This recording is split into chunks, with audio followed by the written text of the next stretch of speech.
On a des petites actus à développer avec vous, Maxime Euzet.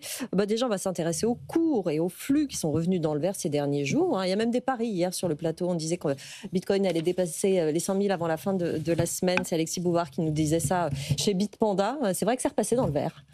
Bon, 100 000 dollars, c'est un peu ambitieux. Mais en tout cas, ce qui est sûr, c'est que la plupart des crypto-monnaies ont augmenté ces dernières semaines. Sur les 6 derniers jours, le cours du Bitcoin, lui, a augmenté de 7%. Et sur un mois, il a même augmenté de près de 14%. Et le rebond pourrait continuer, puisque la banque Standard Chartered vient de mettre à jour ses perspectives. Et elle aussi, elle prévoit un Bitcoin à 120 000 dollars, cette fois-ci d'ici l'été, et même à 200 000 dollars d'ici la fin de l'année. Oui, alors, il y a quand même des petits pronostics. Oui, quand même. Ce regain des crypto-monnaies se voit aussi dans les flux d'investissement, puisque la semaine dernière, les ETP crypto, donc des cousins des ETF, si on peut dire, ont enregistré l'une des plus fortes collectes de leur histoire, selon CoinShares, avec 3,4 milliards de dollars d'entrée. Et dans le même temps, la société d'analyse CryptoQuant note que les baleines, donc ces très gros détenteurs de crypto, sont de retour et ont acheté beaucoup de crypto sur les plateformes d'échange, notamment sur Binance et Coinbase, ce qui a apparemment tiré les cours à la hausse.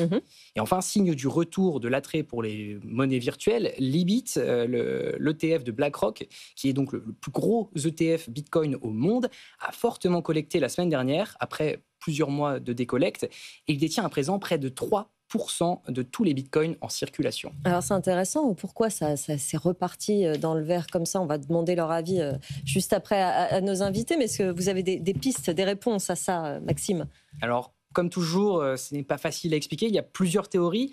Selon l'analyste d'IG interrogé par La Tribune, Alexandre Baradez, le regain des cryptos vient du retour de l'appétit pour le risque des investisseurs.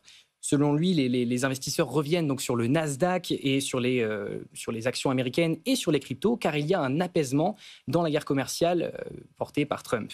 Mais il y a aussi d'autres explications. Pour James Butterfield de CoinShares, le retour des investisseurs s'explique par les inquiétudes liées à l'impact des droits de douane sur les résultats des entreprises. Et parce que Microsoft, Apple ou encore Meta vont publier leurs résultats trimestriels demain. Et ces craintes auraient donc renforcé l'attrait pour les actifs refuges comme l'or et donc aussi pour les cryptos parce que les cryptos, le Bitcoin surtout, sont parfois vus comme des actifs refuges. Enfin, on peut noter la faiblesse du dollar et la baisse de l'or ces derniers jours qui a pu pousser des investisseurs à vendre ces actifs pour acheter des cryptos.